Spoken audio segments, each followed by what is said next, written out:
Hello everybody, welcome to my channel. Today we're going to be working on ZL900 carburetors. I've seen some different views. There's lots of good carburetor videos out there, so this is just one specifically for this one, but this also could relate to a lot of motorcycles. I bought the service manual for the ZL900, but when the service manual for the ZL900, you get into section 2, which is the fuel system, you are very limited at what you can do with this manual. You got your picture of the breakdown, and flip a page here, and a few specs on here, you know, your jet sizes and whatnot, but that's it. So if you're buying a service manual for this bike, you also need to buy this service manual. This is the one that's going to give you all the details. These motors are nearly identical. The jet sizes might be a little bit different, but they're all very similar. So let's flip open to the fuel system here, section 2. And you'll see this book gives you a lot more information. It gives you the same breakdown as it gave you in the other book. But again, your jet sizes, but it tells you a lot more about your cables, about your carburetors, the idle adjustment. We're going to need to know how many turns to turn the air fuel screw in, about setting our floats. There's the float adjustment here. I mean, this is the book you need here for this one. So if you're going to buy a book for your ZL900, you also need to buy this book here. It'll definitely help you out a lot. And we're going to refer to this as we go along, because we're going to need to know like how to adjust the float and what the float adjustment needs to be at. And 17 millimeters is what they're saying for the float, and that'll be your carburetor. Slightly tilted back just till the float touches the needle. That would be your needle here to get your proper measurement. And it'd be the measurement from the body to the top of the float. Alright, so we're not going to need that for right now, but we will need it later. I went ahead and bought some carburetor kits. I have two ZL900 motors. I bought this KL kit here. And this is a pretty good kit. It's got your air fuel mixture screw. It's got the needle there. It's got the little O-ring. There's a little washer in there that goes with the O-ring. Let me see if I can get it inside here. Well, it's right there. The spring, the gasket for your float bowl, this metal cap, which most of you probably know if you've worked on these carburetors. Your air fuel mixture screw is here, and it comes from the factory with a metal cap in there. Now if you want to get that cap out of there, I just take a small drill bit, drill a hole in there, get a pick, and they pop right out. That's just for the emissions. Thank you, more than likely from the state of California. But anyways, but then I also have 4 of these kits. This is a kit here, a cheap kit that I bought. Of course, it came from China, but it comes with all new jets. Here, I'm going to show you here. I got one all laid out here on the table.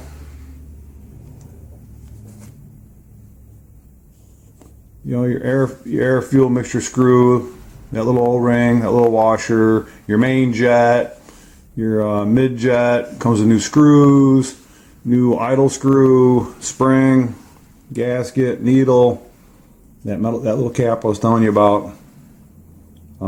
So we're probably going to go, on this job here, we're probably going to use this kit.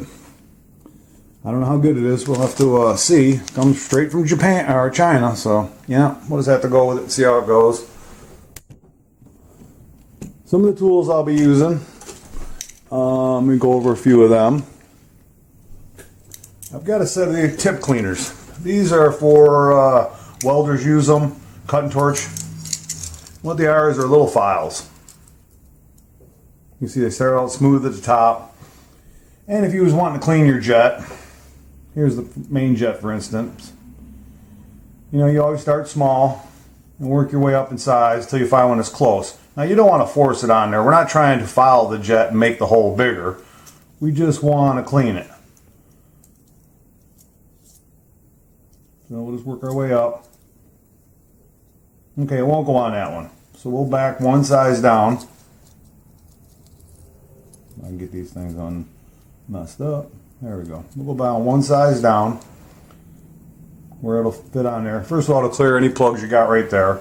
Then you just want to lightly move it around a little bit, make sure you can get any of the loose debris off in there, any buildup, but you're not trying to change the size, so you just barely rub it. It's brass, it's soft.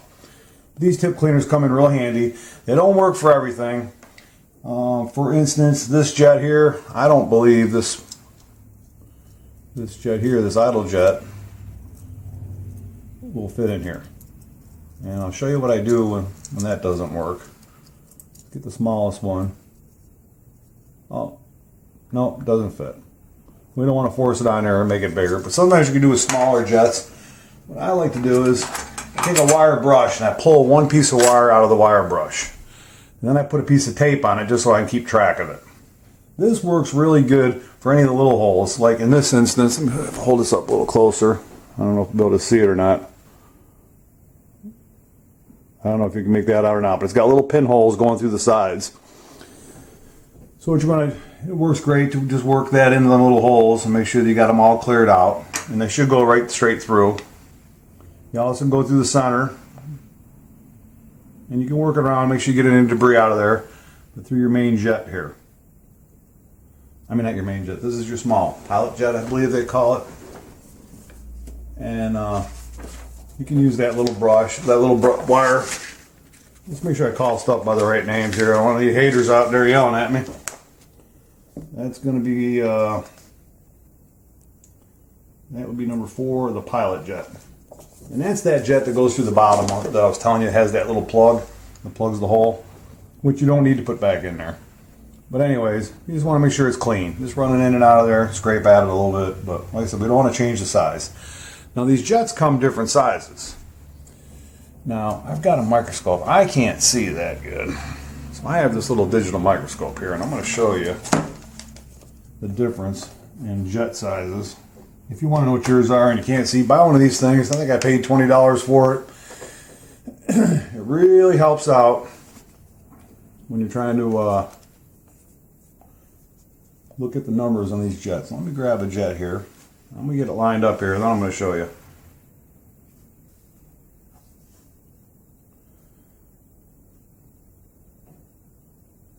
There we go. Let me hold this down here now. See if you can see that screen. 125. That writing is very small. I'll hold it up here, and I mean, I can't see it. I don't have that good a vision. But that's a 125 jet. I did notice when I bought my the Chinese carburetor kit that the jet size was different. The main jet size was different. The other one is a 30, I think, and the pilot jet was a 30, and it's a 30. But let me see if I can get the size of this one here. That's a 125, and this one is a, what even was this thing? 105. Now there was one YouTube guy on there, and he gave me a good tip. I can't recall his name right now, but what he liked to do was he would just chance it. He bought a set of drill bits designed just for doing jets. So you'd work through your different size drill bits, get to one that fits, and then when you found one that didn't fit, then you'd go ahead and drill one size bigger. Now you'd have to keep a note of how much bigger you went on it, but you can drill these out and make I can make this 105 or 125. Another tip, which I didn't know, was that you could actually put a piece of solder in that hole, heat it with a torch, and solder that hole completely closed, and re-drill it and start from scratch if you want oversize. What we're going to do is, jets don't really go bad that often. I mean, it's made of brass, they get dirty, but we're just going to go with our 125s we had, and we're just going to put these new ones aside. And that book tells what size these jets are to that 125. And let's see what they're calling for in the book. They're calling, well, no, take that back. This is the GPZ. set that aside for a second. The GPZ says the main jet is a 132 to a 138. It's actually a bigger jet. Now on the ZL900, you're right, I probably should have had this stuff all. Probably should just printed these pages out, but oh well. I'm going to take a second to find it. Again, that was 132, 135, or 138. The ZL900 came with a main jet of a 125, and that's what we have. Now, when you go ahead and redo your exhaust, you run different exhaust, say a K&N air filter, well, you're going to start running lean, and that's be a time you'd want to go bigger. So you can buy them or you can drill them. They're all the sizes are available. So we're going to stick with the 125 though, because we're going off factory with this at the present time. So this carb is already disassembled. I guess we could really, let me show you a complete set. This is an identical set of carbs. Ugh. Here, you got your idle adjustment screw. There's your fuel in. These are capped off. Well, 3 of these are capped off. The vacuum goes somewhere on the engine. I forget where right offhand, but these 3 are capped off until you're doing your final calibration. You can use your vacuum gauges, but normally they're plugged off.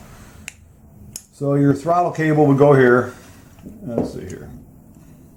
If I'm doing this right.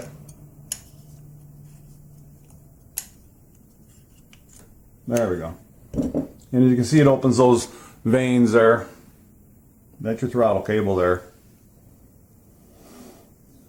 And when you calibrate your with your vacuum gauges, when you calibrate your carburetors, you'd run your vacuum hoses here, and you'd use these screws to adjust.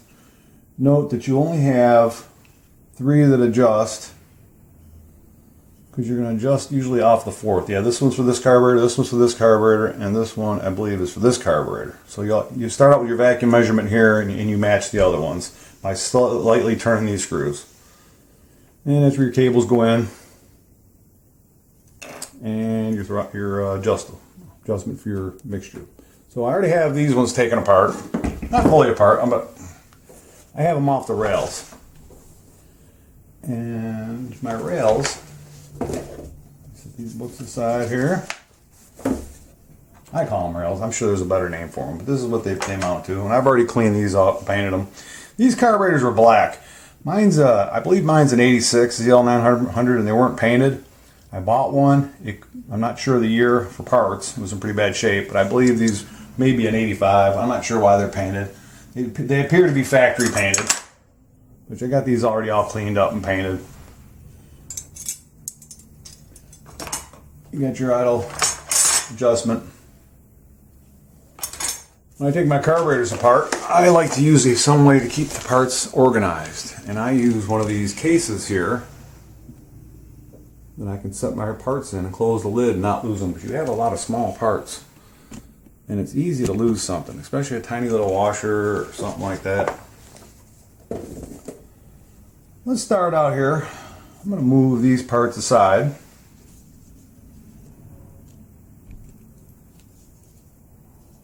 And we're going to take one apart. So I'm going to completely set these parts aside, keep them together. A little piece of wire. We'll start out with this one here. Now it connects these carburetors together. Another thing I forgot I should mention. And I probably don't have it handy with me right now. But these tubes, like for your fuel, these tubes go into here and connect this carburetor to the next carburetor. The main fuel line will go into one of these and supply the fuel to all of them. The only thing that doesn't come with these kits, and I was kind of surprised, is these darn O-rings. So I have like 4 O-ring sets. I went out and bought a metric O-ring set. No use. Let me grab the O-rings that I bought.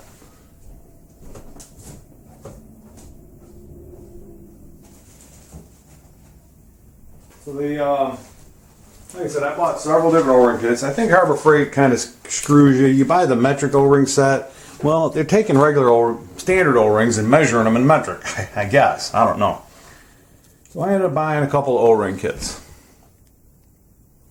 These O-ring kits are for nothing but these tubes to connect these carburetors together. And I looked at several different websites, anywhere from $4 a piece to $9 a piece. And you need 12 of them per carburetor. And I don't know if you what I do with that there. So that one's still got the O-ring on it, but as you can see, not sealing very good. They're all dry rotted. This motorcycle sat for who knows how many years, but it's obviously not going to seal. So I bought these O-rings, and I'll share a link in the description where I bought them from. It was pretty interesting. This guy here, MurphsKits.com. Well, we'll give Murph a rating here on this kit here. It's specifically for, like, he sells a lot of different kits, but this one here is an O-ring kit for the ZL900, the GPZ, the what's that other one? The Ninjas. A lot of these take the same O-rings, same parts, a lot of different carburetors. But he sells these little kits, which was one bag for one set of carburetors. Of course, I have two sets of carburetors, so I bought two. So we're going to give it a try. They were a little pricey too. I think about $28 for two sets. But man, it's hard to buy O-rings unless you got a whole vast selection to choose from.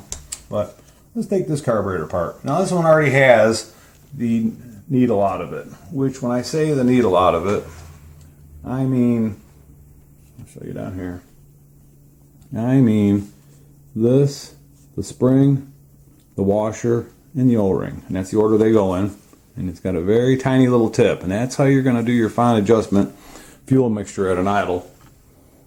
But I think they suggest 2 1/4 turns out. Let's see. Screw it all the way in and 2 1/4 turns out. But I don't know if you can make it out or not. But the end of that little thing, man, that little tip is very small.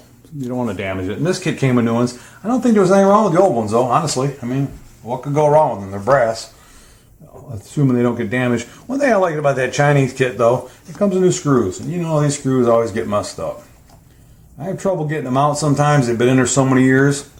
One little tip I can tell you about getting these screws out, of course these have already been out, is I think they put Loctite on here.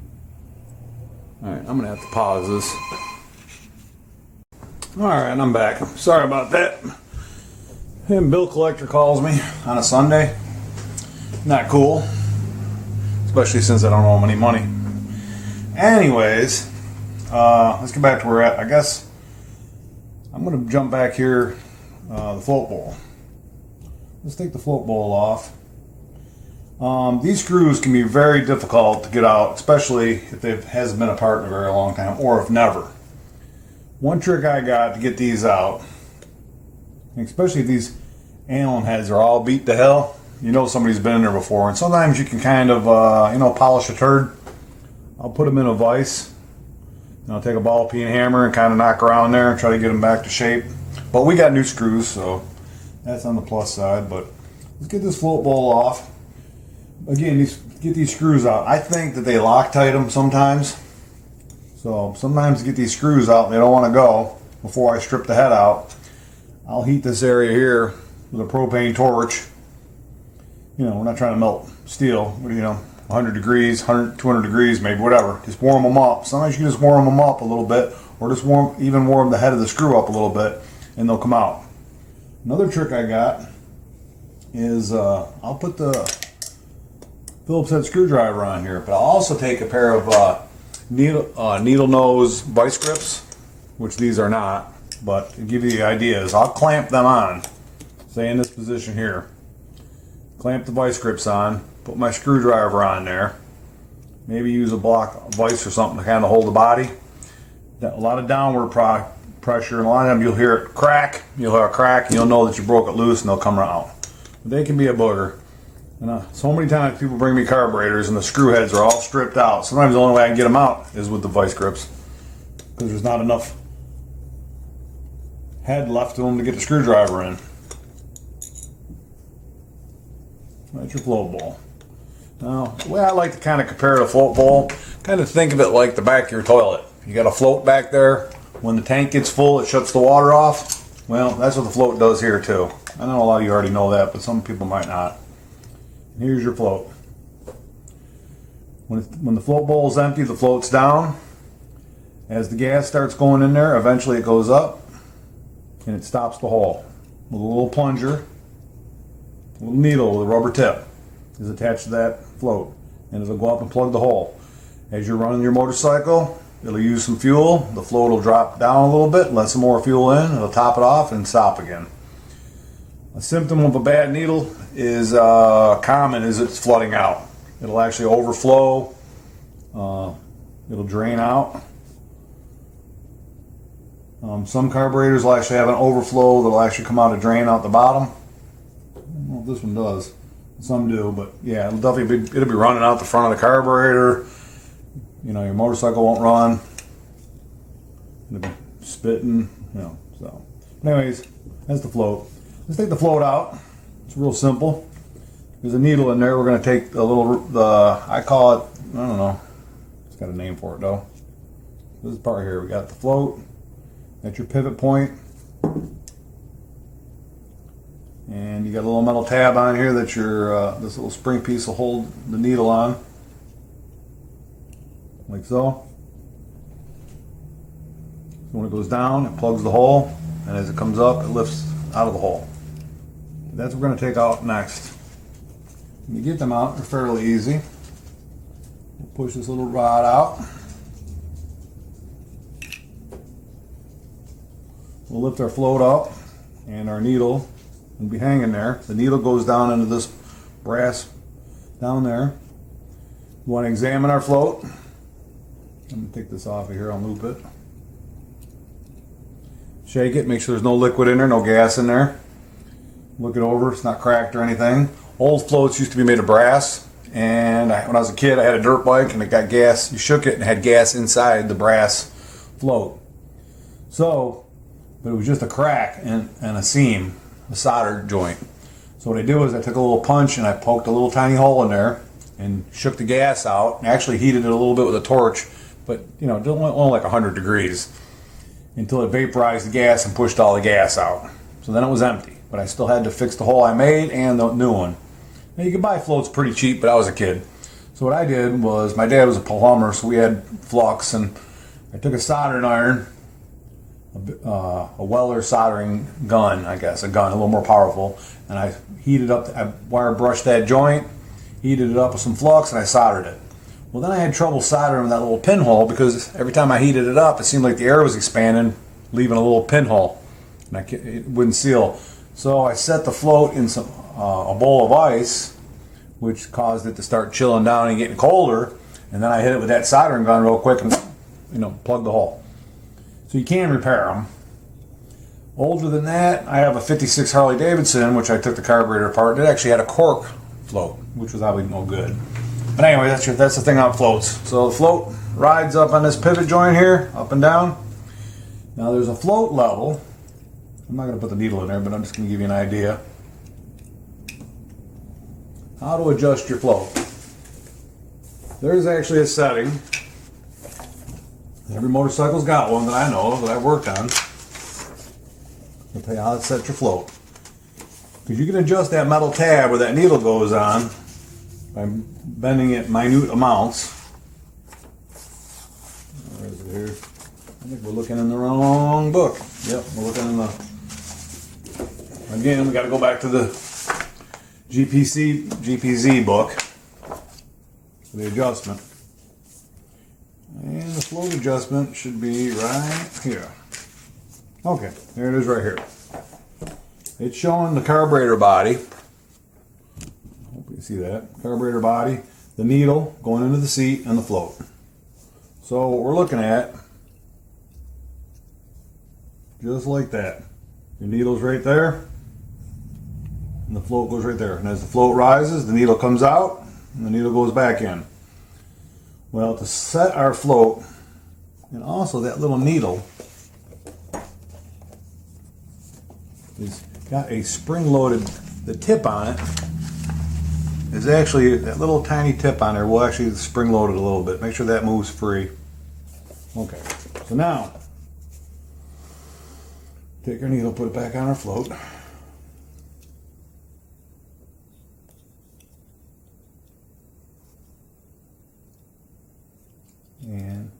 This is what we're going to do upon reassembling it, but I'm going to drop the needle down into that brass hole. It's hanging there. Put our rod through there. Our hinge pin, I guess you could call it. Okay. So to set our level, the float is all the way down now, and then it'll go up. So in the picture here, they're showing, put this in the same orientation as that. You have your pivot point, your needle, and your float. That's exactly what we got. Now that spring loaded, so if you push it down, that's not going to give you the right measurement. We don't want to set the float this way. We want to measure from the top of the body, that aluminum edge there, to the top of the float. But we don't want that needle compressed, that spring load there. We want it, so that's why we tilt it. We don't want it all like that. Just the weight of the float is going to make it go down too far. We want to tip it until it just touches. I'm kind of looking down until it just touches at an angle. Not much of an angle, just enough where it just barely touches. Then we're going to measure from down there to the top of the float. I generally just eyeball it. It's a fairly accurate measurement, but they're saying it needs to be, what did we say before? 47? I was just looking at it here. Oh, 17 millimeters. Let's see what I got here. I don't know if I got metric or not. No, I don't have, I got to get a different ruler. But you'd measure it like that. You just eyeball it. That bottom metal edge to the top of the float. Just barely touching. I grabbed the wrong scale. This is a standard one. Okay, let's go back to disassembly.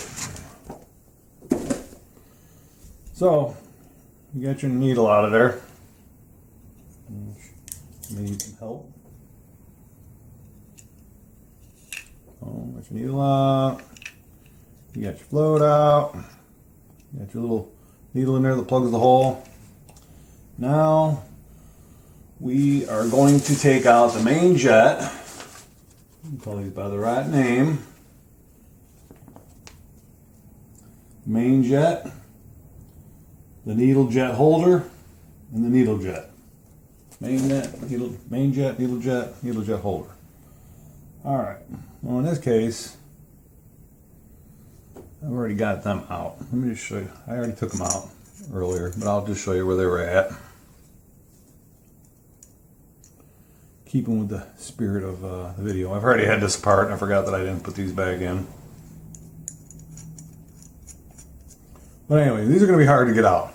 The first part that's going to come out is just the jet.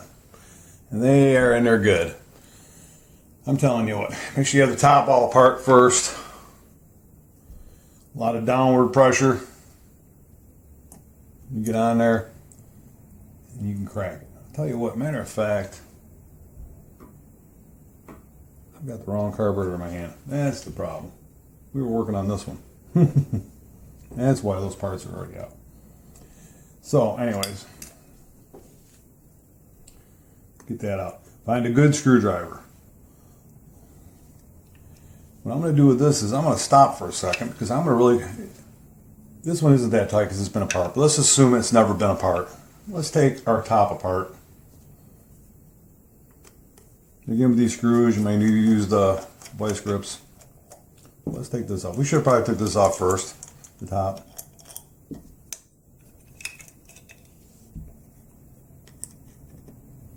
And I'll show you why. Take the top off first. It just gives you a better, you can flip it over and have something solid to set it on without damage. This is plastic. So that's your cover. It's your spring. Your diaphragm. You want to be careful of this diaphragm.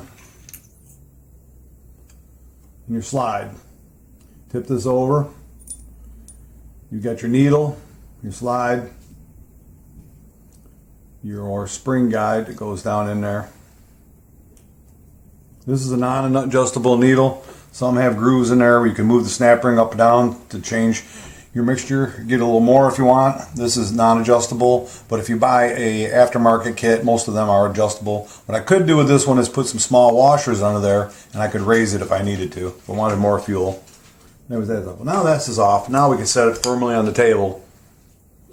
And what you're going to want to do is set it firmly on the table.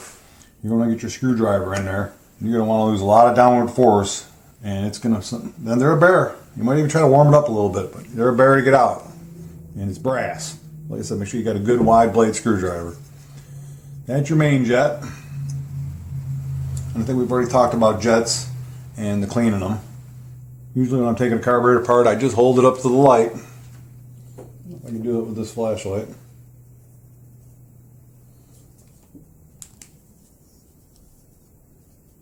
It's probably hard to see.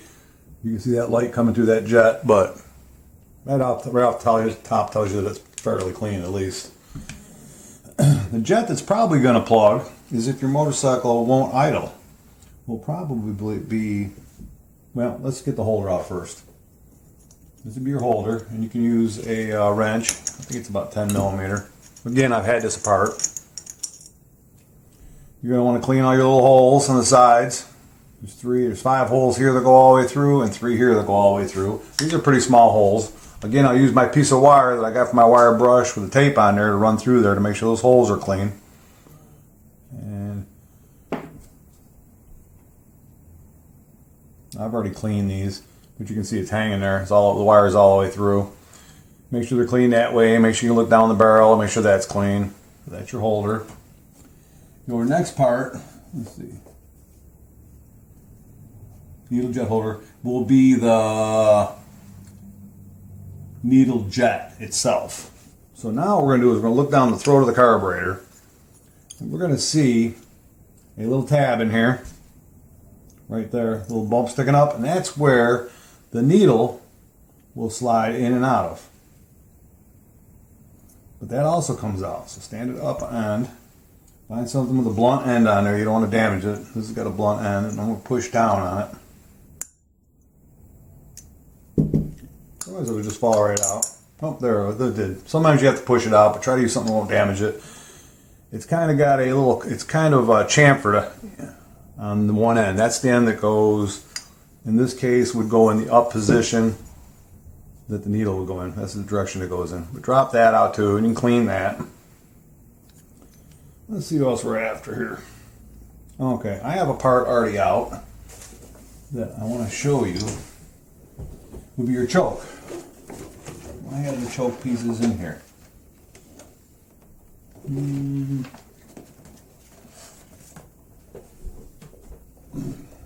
Pardon me, my back's a little sore. I'm a little motorcycle fender bender. Okay, I don't see the choke parts there. We can look on these other carburetors. There's a plunger that goes in the side for the choke.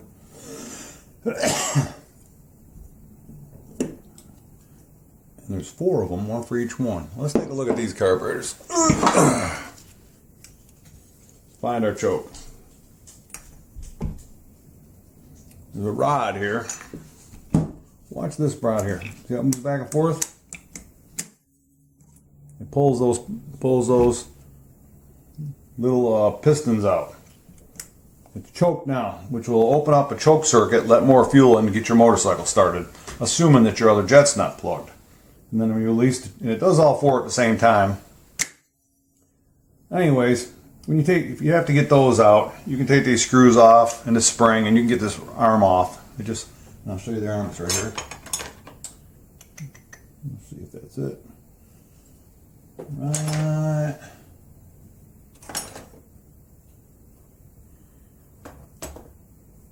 This one. You can see it's got the raised part for the spring. Take the screws off, undo the spring, and it hooks. It's got a little hook on there, so you just take it and it just comes right off. No problem. And then you can unscrew those. Those are just a hex shape. They're plastic, and then they'll come right off. Oh, I'm looking right at it right here. I'm so stupid. Right here. That's your choke.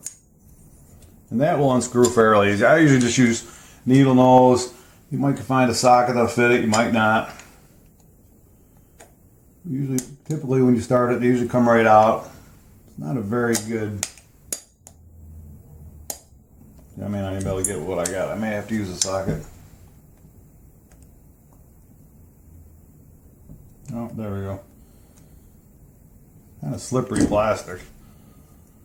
That'll unscrew. And there's 2 passages in there. It just opens the passage and allows more fuel to get into your motorcycle for it to run rich. Rich meaning more gas, less air. And there's your plunger.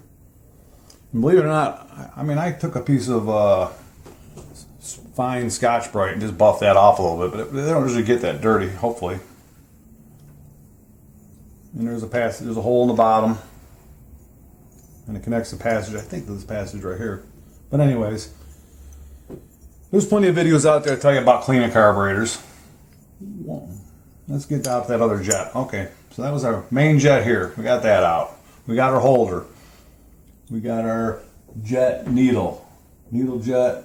Okay, we got all that stuff out. Now I want to get our small jet out. Our small jet's down this hole here. I find this is the one that usually gets plugged up. Smaller hole, easier to plug up. It's right here. Again, it's got the fine little holes through the sides. You're going to want to make sure you, excuse me. Yeah, you clean those holes, you go down through the center, hold it up to the light, make sure you can see through it. That's your jet. So, that's your low range jet. Like I said, they're commonly, I think we're pretty much all apart right at this point here. I use an ultrasonic cleaner, and I use a strong concentration of Pine Sol, and I turn the heat on. I found out you can buy those gallon jugs of carburetor cleaner. Well, ain't worth shit now, not in the United States. Carburetor cleaner that comes in a spray can. In the old days, if your carburetor was black, you'd spray it. Hell, it would take the paint off. It don't do shit now. I don't think, it doesn't do any more than brake cleaner does. It's a shame, but we used to have some good carburetor cleaner. So I've gone to an ultrasonic cleaner, but this carburetor is pretty much all apart. Ready to clean.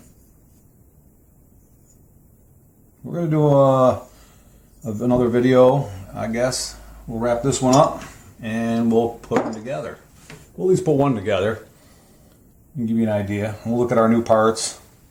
Again, the ZL900 and the drama continues.